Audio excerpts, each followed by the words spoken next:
I wanted to talk to you today about risk and superintelligence. Yesterday we spoke about artificial intelligence in 2017 and what are the implications for us in various industries.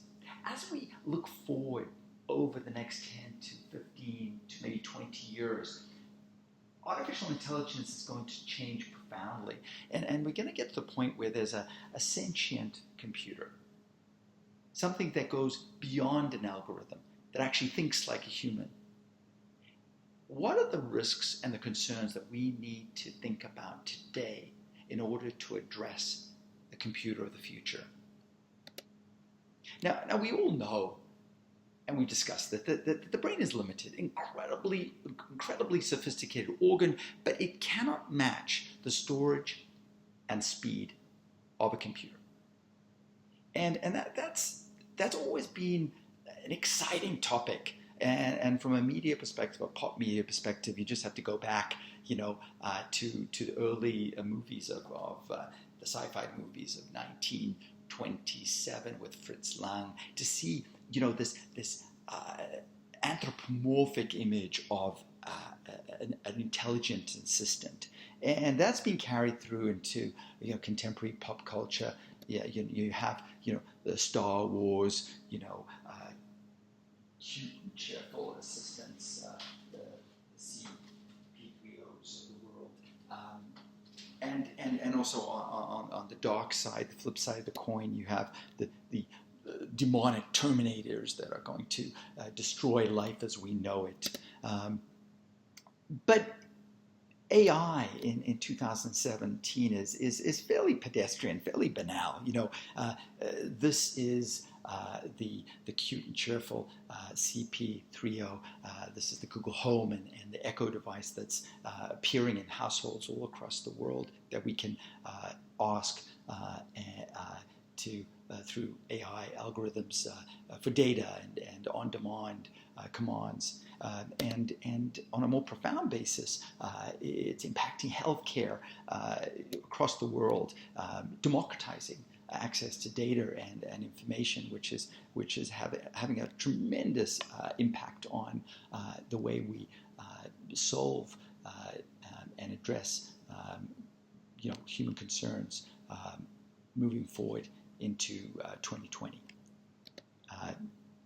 Industries like hospitality use AI continually to optimize booking, and that carries through into, for example, the retail vertical that we talked about yesterday with, Amazon decimating the retail vertical by optimizing product delivery in their fulfillment centers through intelligent algorithms. And one, leitmotif is the autonomous car. The autonomous car, I think it attracts an incredible amount of media attention because of the trust factor. The fact that you're jumping into a car and have that car drive from point A to point B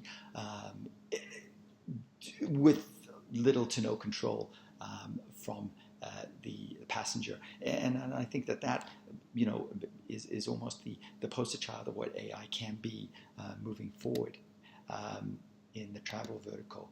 And in 2017, as we discussed, this is computer intelligence, and it's no more really than a high fidelity approximation based on a data set. And the more data you pump in, the more intelligent the algorithm on the other end. And so you have the Googles and the Amazons and the Teslas and in the B2B space, the Ericssons and the Ciscos, with all a huge opportunity to optimize the way they do business and create and innovate moving forward. But what happens when we jump ahead a decade or two? Where are we going? And things change in the way that we discuss the computer. And Nick Bostrom, talks about superintelligence and talks about the dangers and the perils of going down that path, and what are the strategies to mitigate those concerns. You have Elon Musk and Bill Gates, both pundits in their field, talking about the dangers of a superintelligence directing our military or our infrastructure. And I want to leave you with just one idea in this short chat. Is go back to the King Midas myth, and we all want something. King Midas wanted gold. We may want to stop cyber attacks. We may want to address healthcare concerns and diseases. All aspirational for us as humans. But there may be serious and unintended consequences. They were for King Midas. He wanted gold, but touched his daughter, turned her to gold. What are the unforeseen consequences of wanting to have a super intelligent agent to stop cyber attacks, for example? Is there a concern that a super intelligent agent may not tell their handler that they're shutting down the power grid in order to mitigate an attack? What are the things that we need to imbue these computers with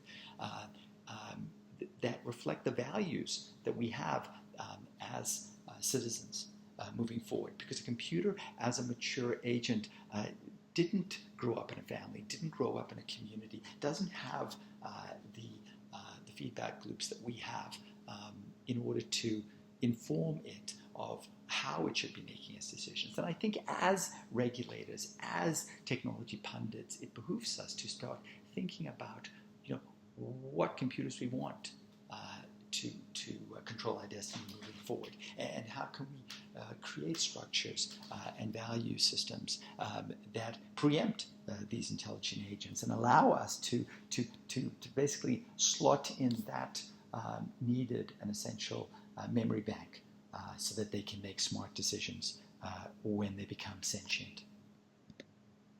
Thank you so much for your time.